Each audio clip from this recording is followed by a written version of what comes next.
Bienvenue dans Raconte-moi Al-Qasas, une nouvelle série du podcast Coran de ton cœur qui t'accompagnera, j'espère, pendant les jours bénis de Ramadan. Moi, c'est Zainab, enseignante et éternelle étudiante du Coran, comme j'aime le dire. Prépare-toi à entrer en profonde conversation avec Surat Al-Qasas et accueillir, jour après jour, les sagesses qu'elle t'offre. Raconte-moi Al-Qasas, un grand récit parmi les récits de ton Coran et peut-être même un récit dans l'histoire de ta vie. Bismillahirrahmanirrahim. وقيل ادعوا شركاءكم فدعوهم فلم يستجيبوا لهم ورأوا العذاب لو أنهم كانوا يهتدون ويوم يناديهم فيقول ماذا أجبتم المرسلين فعميت عليهم الأنباء يومئذ فهم لا يتساءلون فأما من تاب وآمن وعمل صالحا فعسى أن يكون من المفلحين وربك يخلق ما يشاء ويختار ما كان لهم الخيرة سبحان الله وتعالى عما يشركون. Et on leur dira, appelez vos associés. Ils les appelleront, mais ceux-ci ne leur répondront pas. Et quand ils verront le châtiment, ils désireront avoir suivi le droit chemin dans la vie ici-bas. Et le jour où il les appellera et qu'il dira « Que répondiez-vous aux messagers ?» Et ce jour-là, leurs arguments deviendront obscurs et ils ne se poseront point de questions. Mais celui qui sera repenti, qui aura cru et fera le bien, il se peut qu'il soit parmi les gens qui réussissent. Ton Rabb crée ce qu'il veut et c'est lui qui choisit. Il ne leur a jamais appartenu de choisir. Gloire à Allah, il transcende ce qu'ils associent à lui. Surat Al-Qasas, ayah 64 à 68. Assalamu alaikum wa rahmatullah, content de te retrouver pour continuer l'épisode qu'on a débuté donc hier. Et là, c'est la conversation qui continue toujours. Allah, il est sur la même affaire là. Et il est vraiment déterminé à la fois à ne rien lâcher de ces personnes-là qui ont osé lui associer quelqu'un. Et il prend ce temps-là aussi pour que ça nous serve. Plus tu as des informations sur quelque chose, sur une scène, sur un fait, et plus tu peux t'en prémunir. Donc je sais qu'il y en a beaucoup qui n'aiment pas forcément, ou en tout cas c'est pas leur passage qui préféré, les passages où on parle du jugement, les passages où on parle de quand on est présenté devant Allah et qu'il y a des comptes, même quand ça parle de, entre guillemets, des mécréants, ça provoque quelque chose en soi, c'est vrai. Mais encore une fois, c'est une réponse que je donnais à mon fils. Une fois, quand il m'a posé la question, il m'a dit « Mais maman, pourquoi il y a autant de références sur l'enfer ?» Et autant, en fait, il y en a autant que le paradis. Il y a autant de références sur le paradis que sur l'enfer. Si, en gros, le but, c'est qu'on rejoigne le paradis, et si, en gros, le but, c'est qu'on réussisse, en fait, pourquoi on nous parlait autant de l'enfer ? Et là, j'ai répondu une phrase simple, c'est qui m'était venue à l'instant T. Je lui ai dit « Tu sais, mon fils, l'enfer, je préfère en entendre parler que de le voir de mes propres yeux. Retiens ça, si un jour tes enfants te posent la même question ou un adulte, je préfère en entendre parler, parce que ça me suffira comme remontrance et parce que je vais tout faire pour pas y aller, que de le voir. Parce que si l'enfer, on le voit de nos propres yeux, c'est que déjà c'est chaud. Et déjà, même ceux qui vont aller au paradis vont passer sur un pont, As-Sirat, qui survole l'enfer. Ça suffira largement. Et les gens voudront même pas regarder. Donc, je préfère entendre parler de l'enfer que de le voir devant moi ouvert, les portes ouvertes. Je préfère. Donc, laisse Allah parler de l'enfer. Vois ces ayats-là comme une prémonition. Vois ces ayats-là comme une manière de faire attention, tout simplement. C'est comme si, en fait, tu voyais un texte de loi et il y a autant de règles qui te disent une personne qui fait ça, alors elle a le droit à ça, etc. Et tu traverses des passages où on dit pour telle personne qui fait ça, elle encourt telle peine, etc. Est-ce que ça te passerait par la tête de dire Ah, mais ça me fait mal, en fait, quand on parle des peines de prison comme ça. Mais pourquoi est-ce que dans le Code civil, il y a autant de références aux amendes qu'on encourt? Il y a autant de références, en fait, aux années de prison qu'on peut avoir, au sursis ou pas, etc. Mais il faut pas... C'est triste, faut pas nous menacer comme ça. T'es d'accord avec moi que ça n'a aucun intérêt, que... Bah non. Si on ne donne pas de jugement et on ne dit pas ce que la personne encourt, bah c'est pire, en fait. Quand la personne fera quelque chose, elle dira qu'on l'a pas prévenue. Et pire, la personne pourra faire ce qu'elle veut, et en fait, elle n'a pas de sentence. Et crois-moi, quand tu es du côté de la personne qui a subi l'injustice, et qui est en face, et qui est dans un jugement, et qui voit en fait la personne criminelle en face qui t'a fait quelque chose, qu'Allah nous préserve, tu es content en fait à ce moment-là qu'on donne la sentence. Oui ou non? Ouais. À ce moment-là, tu as besoin d'entendre que cette personne est punie. Pas pour le plaisir de voir quelqu'un se faire punir, mais parce que tu as besoin de justice. Eh bien, Yawm al-Qiyamah, il y a des gens qui auront besoin aussi de justice. Une personne qui a patienté dans ce monde, et il y a des gens qui sont des criminels et qui ont gâché la vie de milliers de personnes. Des gens comme Pharaon, je pense que c'est pas des milliers seulement qui vont témoigner contre lui. Tu penses que le jour du jugement, ces femmes-là, dont les bébés ont été égorgés, qu'ils attendront pas avec impatience de voir le jugement de Pharaon? Non, ils l'ont déjà vu de toute façon parce que le Coran nous le dit. Mais le Coran a été révélé bien après. At-Tawra aussi ne fait pas forcément mention exactement de tout ça, peut-être, avec la même précision que le Coran. Donc tu penses que toutes ces femmes-là, elles attendent pas non seulement de voir le jugement de Pharaon, d'entendre la sentence et de le voir. Limite, elles voudraient même l'accompagner aux portes de l'enfer pour bien vérifier qu'il y rentre dedans. Donc là, ces gens-là vont pas dire « Oh, mais pourquoi on parle de l'enfer aujourd'hui ?» Mais faut pas parler de ça. Tu vois, en fait, tout est question de perspective. On est des adultes. En tout cas, la plupart. Je sais qu'il y a des enfants qui m'écoutent aussi, machallah. Mais je veux dire qu'on est des personnes intègres. On est des gens qu'Allah a appelés « Ulul albab », les doués d'intelligence. Il nous appelle comme étant ceux qui réfléchissent, ceux qui ont un esprit, un cœur. Et le cœur a besoin de justice. L'esprit a besoin de justice. Donc, faut qu'on passe à un niveau supérieur de se dire « je comprends pas, j'ai l'impression que tout est punition, etc. » Celui qui lit le Coran et qui vient nous voir en disant « ah mais j'ai l'impression que le Coran c'est que des punitions, c'est que des menaces, etc. » Cette personne, je vais lui dire avec la plus grande bienveillance du monde, avec un grand sourire « je crois que tu n'as pas assez lu. » Parce que si tu avais assez lu le Coran, c'est compliqué. C'est comme quelqu'un qui lirait Surat Qasas et qui dit « oh mais regarde, il y a plein d'ayats où Allah il parle du jour du jugement et de tout ce qu'il va dire aux mécréants. » Mais ça, franchement, je trouve que c'est une insulte à la sourate. On a envie de dire à cette personne « attends. Mais t'as pas vu la belle histoire d'amour qu'il y a avec Moussa alayhi salam là? Et t'as pas vu la tawakkul de sa mère? Et t'as pas vu comment Asiya elle a enfin trouvé la joie? Et t'as pas vu aussi Pharaon comment on lui a enfin réglé son compte alors qu'au début de la sourate c'était « Inna Pharaona ala fil ard ». Donc il semait la terreur sur terre. Là, limite, c'est pas Allah qui serait offensé. C'est nous, alors que c'est pas nous qui racontons l'histoire, qui serions offensés que quelqu'un réduise Surat al-Qasas à quelques ayats où Allah parle de l'enfer ou parle du jugement. Et même si c'était une sourate entière où il parle de ça. Et alors, il faut. L'être humain, on a besoin. Sinon, où est la justice? Tu vois, en fait, la lecture qu'il faut avoir du Coran, la lecture qu'il faut avoir d'Allah, de la parole d'Allah.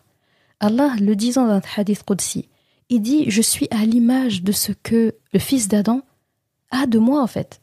S'il pense de moi du bien, il verra en moi du bien. Mais s'il pense de moi quelque chose d'autre, c'est ce qu'il aura. S'il voit de moi que le côté punition, effectivement, il le verra. Parce qu'en fait, naturellement, il va aller vers ce qui me déplaît. Parce qu'en fait, quelqu'un qui pense que du mal d'Allah, ou qu'il va apprendre que son côté punition, il peut pas être reconnaissant. Parce qu'il ne regarde pas tout ce qu'Allah fait de bien. Donc comme il n'a pas la reconnaissance, il n'a pas le repentir, il n'aura pas les bonnes actions, il va être en pilote automatique dans je ne sais quoi, eh bien celui-là va forcément faire plus de péchés. Parce qu'il se dira, mais de toute façon, il veut pas mon bien. Ah oh, c'est un peu triste quand même. Alors que la personne qui a une bonne opinion d'Allah, ça veut pas dire qu'il n'a pas vu le côté réprimande d'Allah qui est normal. C'est comme si tu regardes un parent et tu dis, mais c'est un mauvais parent. Il a dit non à son enfant. C'est un mauvais parent. Il a empêché sa fille de faire ça. Elle a empêché son fils de faire ça. Ah oui. Ouais. On est d'accord que ça n'a pas de sens. Alors, avançons dans nos ayats. Je fais une longue intro là. Et donc, Allah dira, donc il dit plutôt, on leur dira, donc ayat 64, appelez vos associés. Encore une fois, dans les ayats précédents, il avait dit, où sont ceux que vous m'avez associés? Et là, cette fois-ci, donc ces gens ne pourront même pas répondre. Donc là, il dit, appelez-les. C'est plus seulement où ils sont. appelez-les. Donc là, Allah, il leur laisse même pas le temps de bégayer. Là. Il leur dit, appelez-les. Ils les appelleront. En tout cas, ils essaieront de les appeler. Mais ils ne leur répondront pas. Ah, ça fait mal le vent, là. Ah, le vent, on le sent, là. Là, tu vois, si on était dans une vidéo, on entendrait, tu sais, le son de la nuit où on entend les criquets et tout, là. Là, au niveau visuel, cinématographique, c'est ce que j'imagine comme scène. Le vent, on entend tous les sons de la nature un peu trop fort, là, à ce moment. Donc là, Allah dira, appelez-les, ceux que vous suiviez aveuglément, qui n'ont aucun intérêt pour vous, ceux qui sont capables de dire devant Allah, on les connaît pas, on se désolidarise d'eux. C'est pas notre problème, en fait. C'est triste. Et pourtant, Allah, pour pousser le bouchon plus loin, il va dire, appelez-les, appelez-les. Et ils vont pas répondre, en fait. Et bien entendu qu'ils répondront pas. Ils ont prévenu en plus. Hein. Donc on n'est pas surpris. Hein.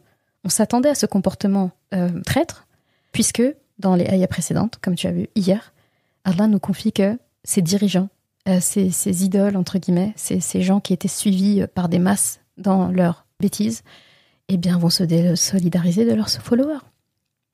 Pour eux, ils diront, moi je les connais pas. Chacun pour soi. J'ai assez de chats à fouetter comme ça. Et ils diront cette phrase un peu fatale. Donc Allah dit, ils désireront avoir suivi. El-Huda. Donc encore ça qui revient. Ils auraient voulu en fait. Laou annahum kanu yahtadun. Donc ils auraient souhaité très très très très fort avoir été guidés. Avoir eu de bons exemples de guidés. Pas ceux-là là, qui les lâchent comme ça, comme des chaussettes, des vieilles chaussettes. En gros, s'ils avaient suivi la voie droite, s'ils avaient suivi El-Huda, s'ils avaient été guidés constamment, eh bien, ils n'auraient pas été là aujourd'hui dans ce sentiment d'abandon, livrés à eux-mêmes et sans compagnie fiable. C'est vraiment triste. Ils vont vivre la tristesse d'avoir passé leur vie à faire passer les autres avant eux, à faire plaisir aux mauvaises personnes, à suivre les instructions de ces mauvaises personnes et à se détourner d'Allah par la même occasion. Franchement, le regret à ce moment-là, ça doit être tellement amer qu'Allah nous préserve. Et ils se disent que s'ils avaient été guidés, ils auraient conscience qu'une sentence existe déjà. Comme ce que je te disais, quand tu suis la voie d'Allah, quand tu es guidé, tu n'as pas peur que la sentence et que le châtiment et que l'enfer soient mentionnés devant toi. Tu n'as pas peur. D'ailleurs, tu as besoin que ce soit mentionné, parce que si tu sais pas, on parle d'une voie droite parce qu'il y a une voie qui n'est pas droite. Si avec une seule voie, on parlerait pas de voie droite, on dirait la seule voie. Mais on demande une voie droite, parce qu'il y a une voie gauche. Une voie qui est gauche dans le sens métaphorique du terme. Une voie qui n'est pas bonne. Une voie, en fait, au bout de laquelle ça sent pas bon. Au bout de laquelle ça ressemble pas à chez moi. Parce que chez moi, de ce que j'ai vu dans les textes, de l'héritage, de ce que je ressens dans mes tripes, ce bonheur que je recherche, cette maison, cette sakina que je recherche depuis que je suis née, j'ai ce besoin viscéral de le retrouver.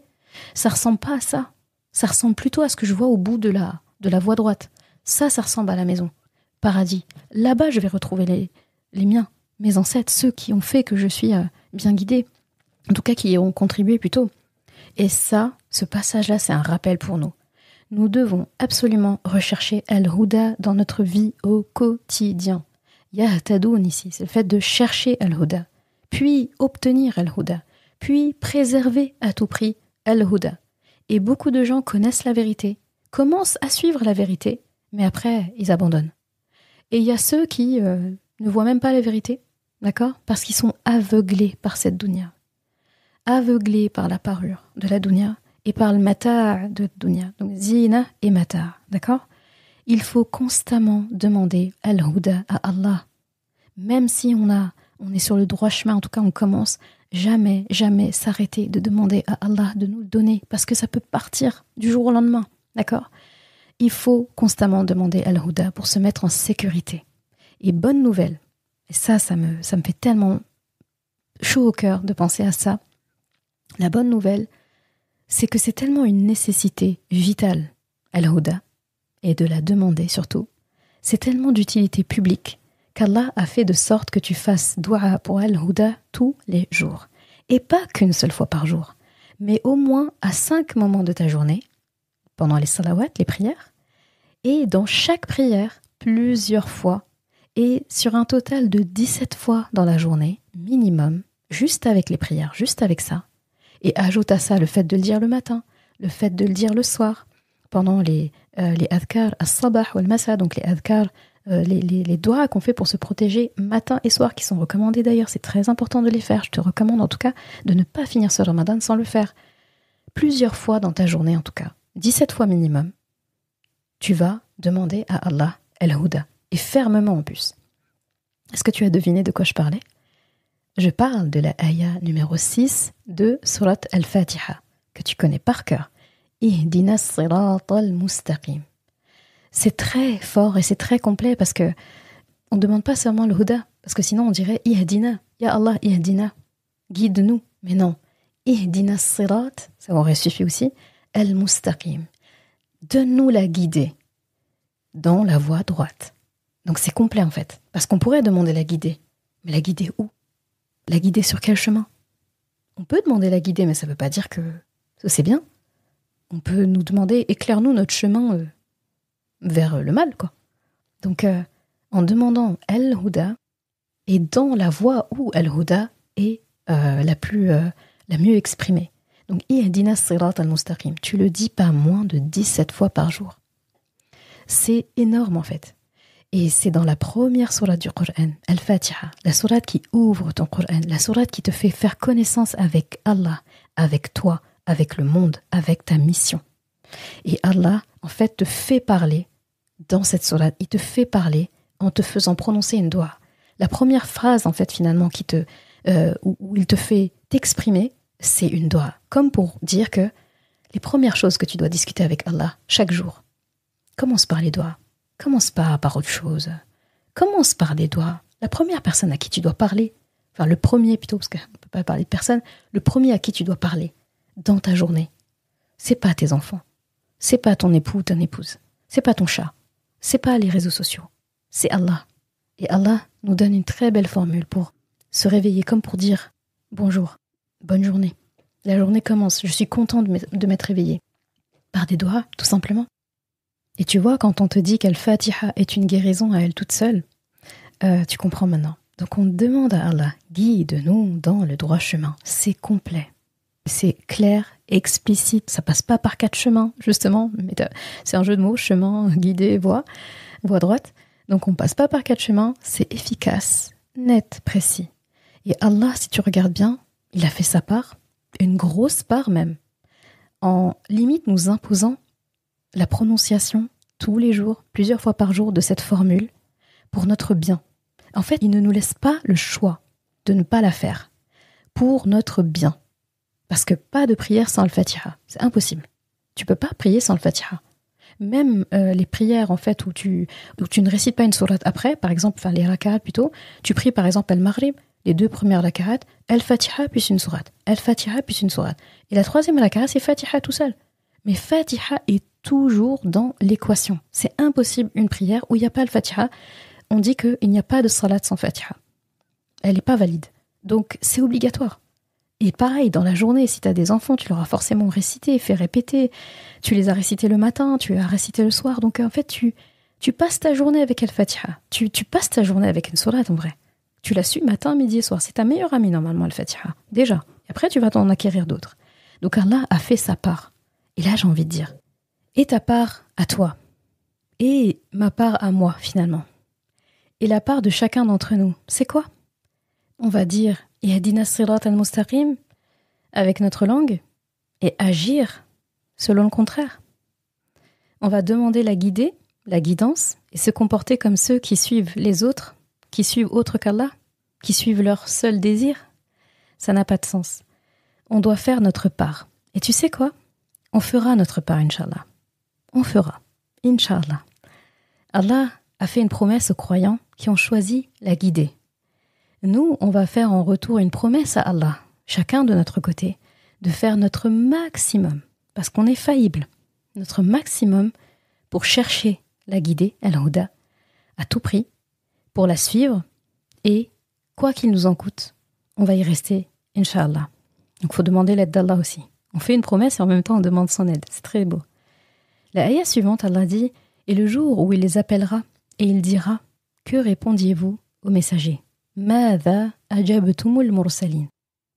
C'est comme s'il disait « Au fait, et les messagers, qu'est-ce que vous leur aviez répondu quand je vous les ai envoyés successivement pour vous aider dans la guidée, Al-Huda, pour vous accompagner à n'adorer que moi, Allah, vous les avez suivis ou vous les avez dénigrés? Allah dit dans un autre passage du Coran, فَلَنَسْأَلَنَّ الَّذِينَ أُرْسِلَ إِلَيْهِمْ وَلَنَسْأَلَنَّ الْمُرْسَلِينَ. Nous allons interroger les deux en fait. On va interroger ceux qui ont reçu les messagers et on va interroger les messagers. Et donc Allah dit مَاذَا أَجَبْتُمْ. Donc c'est un jawab, c'est une question. Et là ici c'est pas seulement dire quand il dit qu'est-ce que vous avez répondu aux messagers.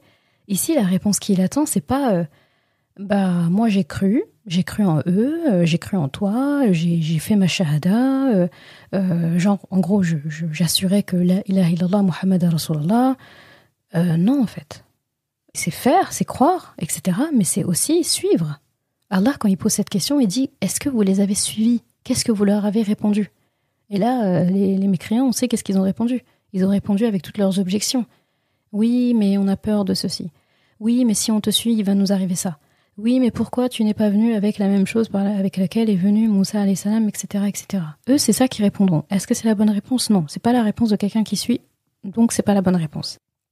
Et donc, suivre aussi, c'est pas suivre ce que je veux et laisser ce qui m'arrange pas. Parce qu'il y en a beaucoup qui suivent partiellement. Hein. Il y en a qui ont une application partielle de la foi, du fait de croire en les messagers. Ils prennent une partie et ils laissent une partie. Et ça, c'est grave. En fait, il faut, dans cette réponse-là, que nos actions, en fait, aillent avec. Suivre réellement tout. Je suis ce que je veux et ce que j'aime moins. Parce que c'est pas tout ce qu'on nous demande de faire qu'on aime.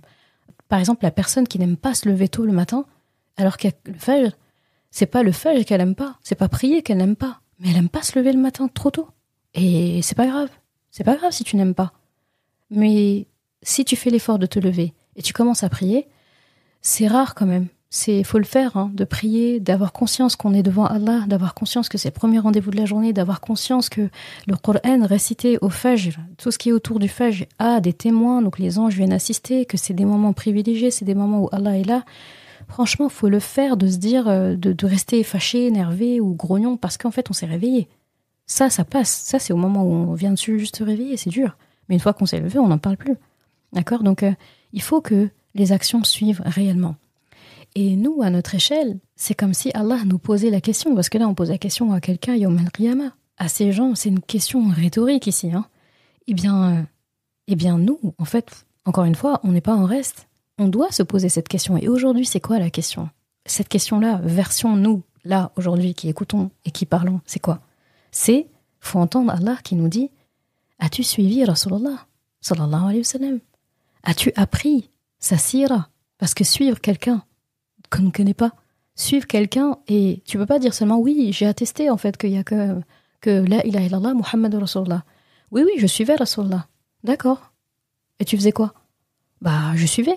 Oui, mais tu faisais quoi? J'ai pas fait ça, et en fait, tu peux pas dire que tu suivais pleinement Rasulullah si en fait tu connais même pas un minimum de sa vie, sa sira, sa journée type, tout ce qu'il faisait, ses batailles, ses interactions familiales, son comportement avec les gens, comment il faisait sa prière, comment il dormait, comment il mangeait. Tu dois connaître ces détails. C'est pas... pour le coup, ça revient à ce que je disais pour une des ayats. Comment on peut accepter de connaître tout de la vie de quelqu'un, soi-disant célèbre? On connaît sa date de naissance, on connaît son vécu, on sait combien d'enfants cette personne a eu, on connaît les personnalités de chacun de ses enfants, on sait combien de maris ou de femmes cette personne a déjà eu dans sa vie. On connaît les erreurs, on connaît dans quelle école ils ont été. Bon, moi, personnellement, je connais pas les trucs des célébrités, mais en tout cas, ça se voit autour de nous. Il y a des personnes qui sont plus au courant de la vie de certaines personnes que d'un parent éloigné de sa famille. Ou encore pire, ils en connaissent plus d'eux que de Rasulullah. Comment ça se fait, en fait, que les superstars de notre histoire islamique, on les connaît pas? On les connaît pas par cœur. Pourquoi, aujourd'hui, si on parle de Abdullah ibn Abbas, est-ce qu'on peut décrire sa vie de sa naissance à sa mort? Tout ce qu'il a fait, alors que c'est parmi ceux que Rasulullah aimait le plus? C'est pas normal. Là, ne parlons même pas des compagnons, à Rasulullah lui-même. Est-ce qu'on connaît tous les détails de sa vie? En tout cas, tout ce qui est porté à notre connaissance. Comment on peut prétendre le suivre si, en fait, les détails de sa vie, on les connaît pas? Tu vois là, avec Al-Qasas, ces passages de la vie de Moussa alayhi salam, on ne peut pas dire qu'on ne nous a pas appris. On n'a pas besoin de regarder des films, les 10 commandements, lire des trucs que les juifs écrivent. On n'a pas besoin, on prend juste notre Coran, Moussa alayhi salam, on ne peut pas dire qu'on ne le connaît pas. Et pourtant, il y a des passages de sa vie qu'on passe comme ça. Là, aujourd'hui, Inch'Allah, Ya Rab, si Allah nous demandait « Est-ce que tu connais Moussa alayhi salam ?» On peut parler des fins détails de sa vie. On peut parler de sa mère. On peut parler de son épouse, du choix de son épouse. On peut parler de sa grande sœur, enfant à l'époque. On peut parler de Asiya, alayhi salam. On peut donner des détails. Mais si on lit vite et qu'on ne fait pas attention, on ne peut pas, en fait. Si on ne parcourt pas ce qu'Allah nous met à disposition, on ne peut pas. Et aujourd'hui, franchement, moi, quand je vois cette question-là, quand Allah dit, donc là, c'est ce qu'il dira, le jour où il les appellera, il leur dira « Qu'est-ce que vous avez répondu aux messagers ?» Nous, notre version à nous, parce qu'on n'a pas Rasulullah devant nous, c'est « As-tu suivi Rasulullah ? Qu'est-ce que tu as fait de ce que Rasulullah t'a donné ?» Honnêtement, est-ce qu'on est prêt à répondre à cette question ? Moi, personnellement, j'ai peur de répondre là. Parce que je me dis, pas la peur qui tétanise et qui fait rien faire. Hein. Non, mais dans le sens, je me dis, à approfondir. Je peux mieux faire que ça. Je peux plus apprendre. On n'arrivera jamais, je pense, à un point ici-bas, on se dira, c'est bon, moi je suis calé, je connais tout sur tout, pose-moi n'importe quelle question sur lui, je peux répondre. On n'a pas cette prétention-là. Mais en fait, on fait notre maximum. Au quotidien, on doit pouvoir régulièrement se dire, pour un geste qu'on fait, c'est pour ça qu'il faut avoir conscience de ce qu'on fait, il faut prendre le temps de ralentir. Au moment où je mange, je me dis, en quoi dans ce que je fais, là, je ressemble à... En tout cas, je ressemble à Rasulullah dans son comportement. J'ai mangé avec la main droite ? Ah, ok, d'accord. J'ai dit bismillah ? D'accord. Est-ce que j'ai essayé de manger avec la main de temps en temps ? Ça fait du bien aussi, c'est cool en fonction de la nourriture qu'on mange. Ok.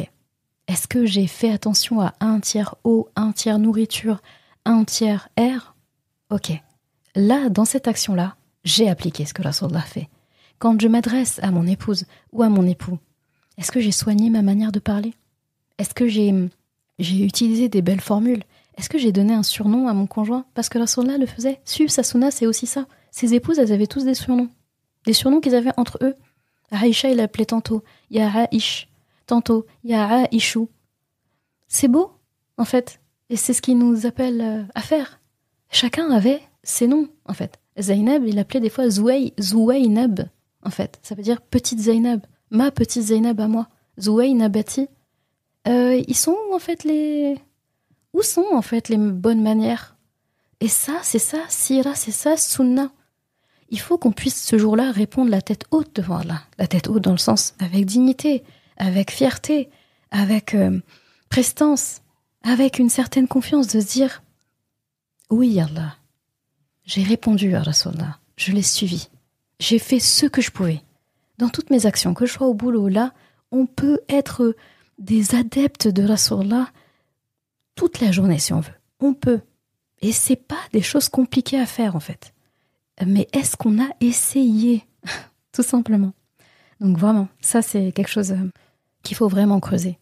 Approfondir la sira, connaître la sira, la vie de Rasulullah, pour savoir comment le suivre, tout simplement. On peut pas dire « je suis Rasulullah » si déjà on ne sait même pas qu'est-ce qu'il fait de son quotidien.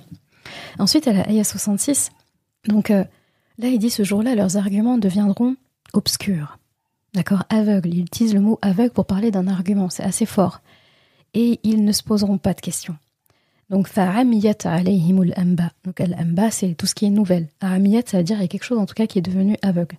Là, les informations qui sont censées répondre, en fait, vont devenir floues, vont vraiment brouillées. Ils n'auront pas les idées claires. C'est un peu ça. Ils verront pas clair. Ils n'arriveront pas à sortir des arguments. Mais en fait, c'est-à-dire qu'ils n'arriveront même pas à le dire. En fait, ils vont rester muets. Ils ne pourront pas sortir tous les arguments qu'ils donnaient au prophète, là.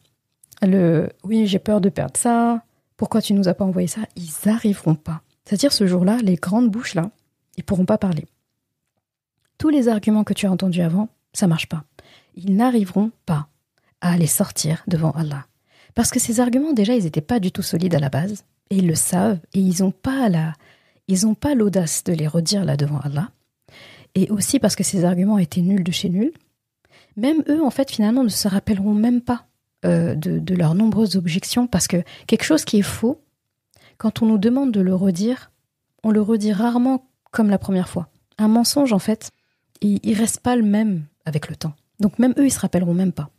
Et c'est la preuve, en fait, qu'au moment où ils répondaient ces choses-là à Rasulallah sur terre, toutes leurs objections là, c'est la preuve, en fait, qu'ils ne croyaient pas en leurs propres arguments. La preuve, aujourd'hui, ils peuvent pas les sortir. Ils savaient la vérité. Ils connaissaient, en fait, la vérité. Mais l'appel de la dunya, l'appel des passions, était beaucoup trop forte pour eux.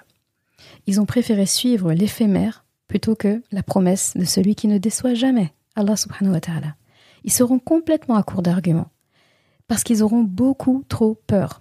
Et ça, on le vit au quotidien parfois. La peur, le stress, ça nous fait oublier ce qu'on a envie de dire. Et après coup, on se dit « Oh, pourtant je savais, je connaissais la réponse et j'ai pas réussi à parler. » C'est pas qu'on savait pas, mais c'est qu'en fait, on avait trop peur. Eh bien, t'imagines, là, dans cette sourate, on parle beaucoup de la peur. La vraie définition de la peur et de ses conséquences fâcheuses-là, et du fait qu'en fait, que eux, pour le coup, c'est plus le moment de gérer leurs émotions. Là, en fait, on a la manifestation de la peur comme un sentiment négatif ce jour-là pour eux. Parce que les bien guidés, le jour du jugement, ils n'auront pas peur comme ça. Ils auront une forme de peur, c'est-à-dire c'est celle de ne pas apparaître dans la liste d'appels du paradis. Et ça, c'est la preuve d'humilité aussi. Mais cette peur-là, là, comme celle de cette scène, non. Et qu'Allah nous préserve. Et Allah rajoute quelque chose, c'est qu'ils n'arriveront même pas à se concerter entre eux. Il dit que ils ne se poseront pas de questions, d'accord ? Fala hum yatasa'alun, ou plutôt fahum la yatasa'alun. Ils arriveront pas en fait, parce que des fois quand on est plusieurs personnes par exemple sont à côté et ils ont fait une bêtise et on leur dit qu'est-ce que tu as à répondre ? Des fois les gens se regardent du coin de l'œil, l'air de dire dis ça, et puis ils essayent de se concerter pour avoir la même version des faits, parce que on est d'accord que plusieurs personnes qui ont des versions différentes, ça aggrave le problème, d'accord ? C'est comme des gens qui sont criminels et ils vont être auditionnés par la police et ils ont eu le temps de se dire on va se mettre d'accord sur un scénario. Il est archi faux ce scénario, il est monté de toutes pièces, mais il faut absolument qu'on donne tous les mêmes détails. Et ils vont répéter plusieurs fois le truc, à quel moment t'as fait ça, etc. pour qu'on soit tous sur le même tempo et qu'on paraisse crédible. Allah dit même ça, Yawm al-Qiyamah, je leur donnerai pas parce qu'ils arriveront même pas. C'est horrible en fait cette scène, c'est horrible ce sentiment. Il dit, ils n'arriveront pas à se concerter entre eux, ils n'arriveront pas à se disputer entre eux, ils n'arriveront pas à se questionner sur la bonne explication à donner à Allah pour s'en sortir. Encore une fois, ce sera chacun pour soi. Et encore une fois, ils vont vivre encore une grande scène d'abandon. Côte à côte sans pouvoir s'aider les uns les autres. C'est horrible.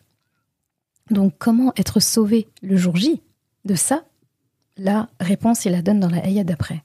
La ayah 67 où il dit « Mais celui qui sera repenti, qui aura cru et qui fera le bien, et qui aura fait plutôt le bien, il sera parmi ceux qui réussissent. » Là, la traduction dit « il se peut qu'il soit parmi ceux qui réussissent », mais c'est pas tout à fait juste, je vais te dire pourquoi. Là, en fait, ce qu'il faut comprendre, c'est qu'on peut vivre une vie en étant à côté de la plaque, parce qu'on est faillible, on se trompe, et on peut décider de se réveiller. C'est jamais fini jusqu'à la fin, en fait, tant que c'est pas la fin. On peut demander pardon à Allah. On peut finir par croire enfin. On peut se recalibrer dans le droit chemin. Sirat al-Mustaqim.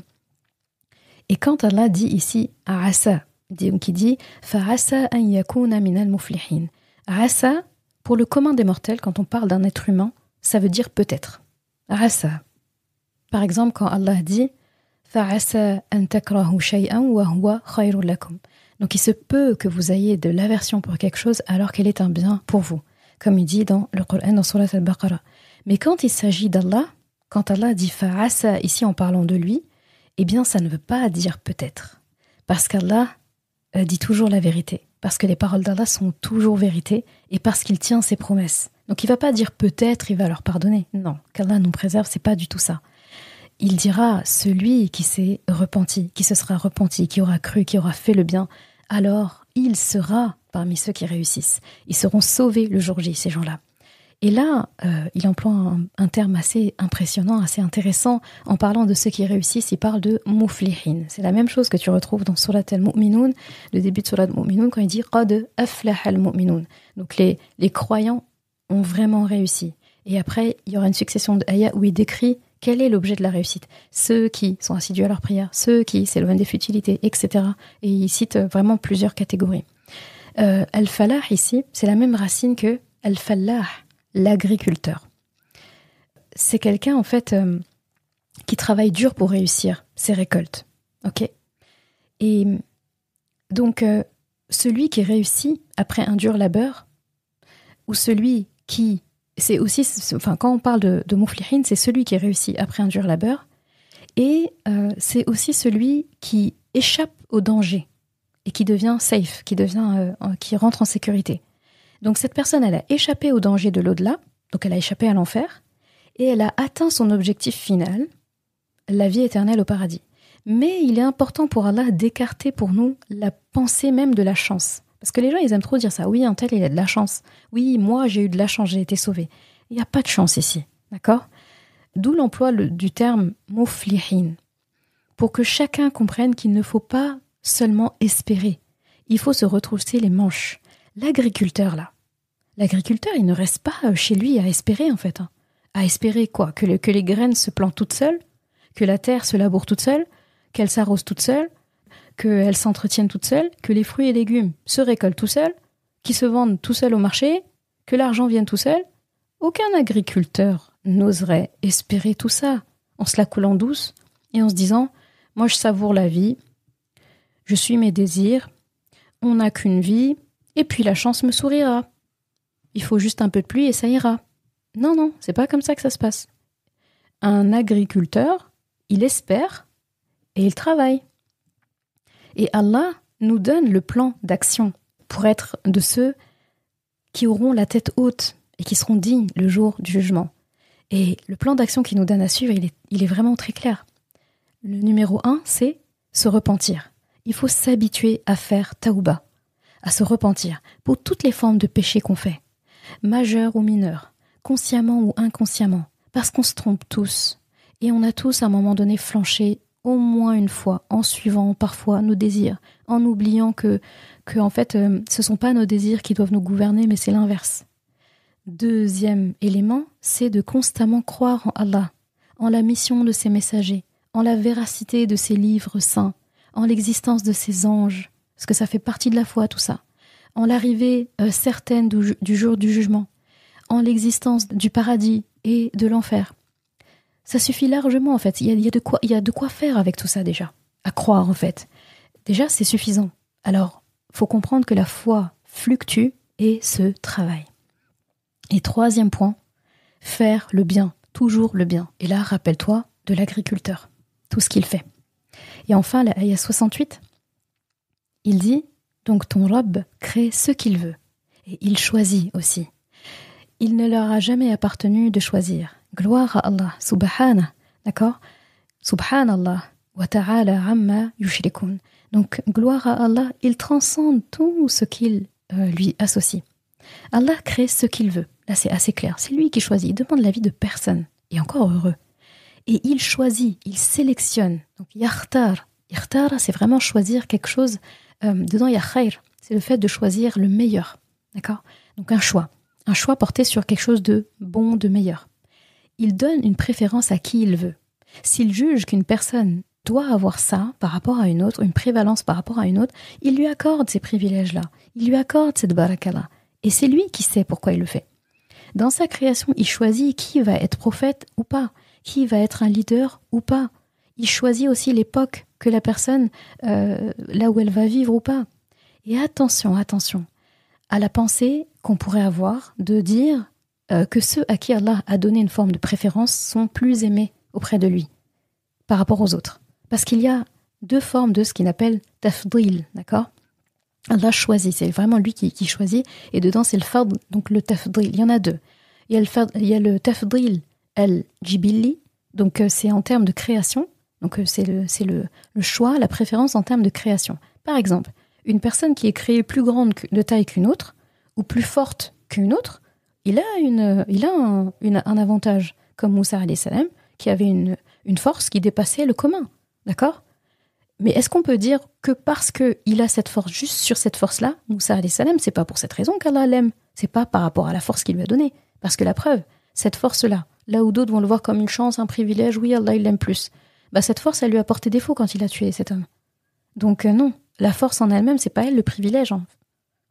C'est pas la force qui fait de lui que c'est quelqu'un de bien. Parce que ça, tout le monde pourrait être très fort et faire n'importe quoi avec. D'accord ? Pareil, la personne qui a plus d'argent qu'une autre, c'est Allah qui décide. Mais on ne peut pas dire qu'Allah aime plus cette personne parce qu'elle a plus d'argent. Donc ces gens ne sont pas identiques, c'est vrai. On ne peut pas comparer celui qui a à celui qui n'a pas. Ils ne sont pas pareils.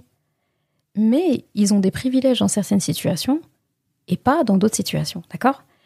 Et donc ça, c'est la première forme. Donc al-tafdil al-jibili. Et il y a al-tafdil al-dini, d'accord ? Donc dini, il y a din dedans. Donc là, c'est la préférence, l'avantage, la prévalence sur le plan religieux, des connaissances religieuses.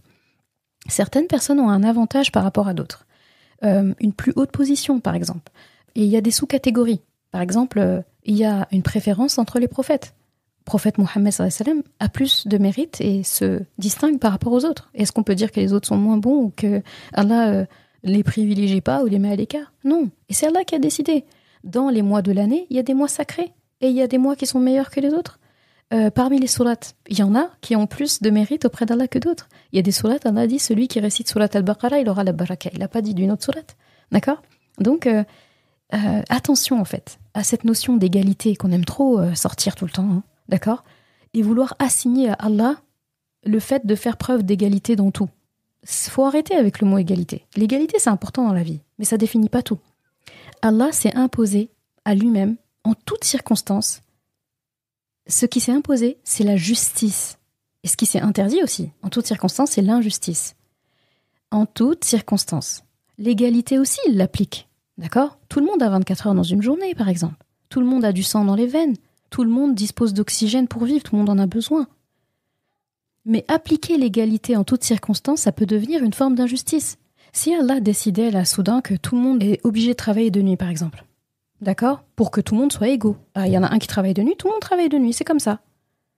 Eh bien, ce serait injuste envers ceux qui ne peuvent pas travailler la nuit. Ce serait injuste envers ceux qui sont pas habilités à le faire. Donc, il y aurait une forme d'injustice, en fait, ici. On ne peut pas demander à Allah, exiger d'Allah l'égalité. Il faut arrêter avec ça. La justice, oui, mais l'égalité, non. L'égalité, c'est pas la justice. Il en faut, mais ce n'est pas que ça. Les gens n'ont aucune part de décision dans ce qu'Allah décide de créer. C'est ce qu'il dit. Ma kana lahumul khiyara. C'est pas eux qui décident, en fait. Ni personne, en fait. Donc, les gens ne décident pas, n'ont pas de vue sur ses choix. Les choix lui appartiennent. Il y a une ayah dans le Coran où les dignitaires de Quraysh lui demandent mais pourquoi en fait ça n'a pas pourquoi le Coran il n'a pas été révélé sur des gens haut placés en fait des deux villes haut placées.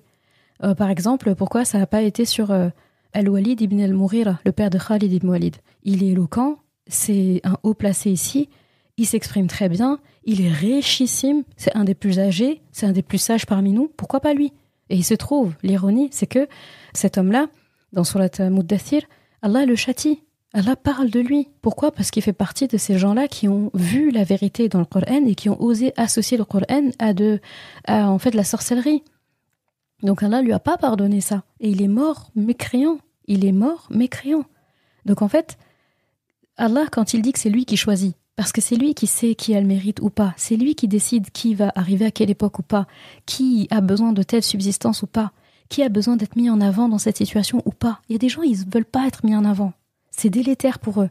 Alors, on ne va pas dire que celui-là qui est mis en avant, qui est un leader que tout le monde voit, qui a plein de followers, qu'on voit partout, il a la chance et il a l'amour d'Allah par rapport à celui qui est dans l'ombre. Les travailleurs de l'ombre, ils ont plus de mérite que ceux qu'on voit devant tout le monde. Donc, en fait, Allah est en train ici, il nous écarte un peu enfin, ici, c'est pas qu'un peu, mais il est en train de nous dire, gentiment, restez à votre place. C'est moi qui ai aux commandes. Je n'ai pas de compte à vous rendre sur ce que je choisis. J'ai pas de compte à vous rendre sur comment je choisis. Personne ne peut choisir ça. Manquerait plus que ça, quoi. Et c'est ce que les autres essayent de faire quand ils disent « Mais pourquoi est-ce qu'il nous a pas envoyé un prophète qui envoie ça ? Mais pourquoi est-ce qu'il nous a pas ?» Mais en fait, pour qui vous prenez ? C'est un peu ça qu'on est en train de leur dire ici. Vous prenez pour qui ? Quand il dit qu'il n'a pas d'associés, c'est vrai. Parce que quelqu'un qui a des associés, dans une entreprise, quand tu as des associés, tu peux pas prendre des décisions tout seul. Tu dois les concerter, surtout s'ils ont des parts. Allah, en fait, il n'y a pas de part avec lui. Et c'est lui qui les a toutes. Donc il va concerter qui ? Donc comme Allah le dit, j'ai pas d'associés. Alors pourquoi tu te permets de me demander de mettre ton avis dans mes décisions ? Pourquoi ? La preuve, parce que quand tu prends des décisions, ça mène pas toujours au bien. Si tu étais le seul décisionnaire de ta vie, même si c'est ta vie, eh bien, il en sort pas que du bien. Alors, c'est pas la preuve, en fait, que tu dois me laisser aux commandes et seulement moi et arrêter. Et de toute façon, même si tu voulais participer, ça marcherait pas. Donc là, c'est une manière bienveillante de nous dire « calmez-vous un peu, d'accord ?»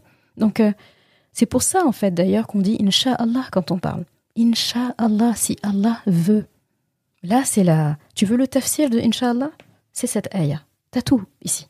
C'est Allah qui choisit. C'est lui qui décide. Et ce qu'il veut, c'est toujours pour ton bien. C'est pas pour son bon vouloir à lui, juste pour vouloir. Donc, subhanallah. Une très belle formule ici qui nous est rappelée, qu'on connaît par cœur. Subhanallah. Donc ne pense jamais qu'Allah est injuste. C'est ça qu'il dit. Subhanallah. Donc ce qu'ils osent dire à propos d'Allah, qu'ils osent lui associer tout ça. Là, il est en train de rétablir la vérité. Subhanallah. Ne pense jamais qu'Allah est injuste. Ne pense jamais en fait tout ça. Allah est au-dessus de ça. Ça vient de ça, subhanallah. Exalté, loué soit-il, gloire à Allah. Il est au-dessus de tout ça. D'accord ? Il est vraiment à la surface de tout ça. Donc, Allah ne se sentira jamais menacé parce que des gens, en fait, ont choisi de lui associer. Il est bien au-dessus de tout ça. Il est bien au-dessus de toutes les actions de ces gens et de leur opinion. Là, pour le coup, si tu cherches quelqu'un qui n'en a que faire de ce que les gens pensent, de ce que les gens disent, de ce que les gens font contre lui ou pas, en réalité, est-ce qu'on fait des choses contre Allah ? Pas possible, a'udhu billah. Mais Allah est au-dessus de tout ça. Et juste la formule Subhanallah te montre que Allah est au-dessus, tout simplement. C'est un très beau passage aujourd'hui, je trouve. Ça fait vraiment écho, je trouve, au récit lui-même, à la vie de Moussa alayhi salam. Et il y a de quoi travailler ici. Il y a vraiment de quoi faire. Il y a du boulot. Et alhamdulillah, on est content parce que de toute façon, on est là sur terre pour ça, Inch'Allah. Je te dis à demain pour la suite. Salam alaikum.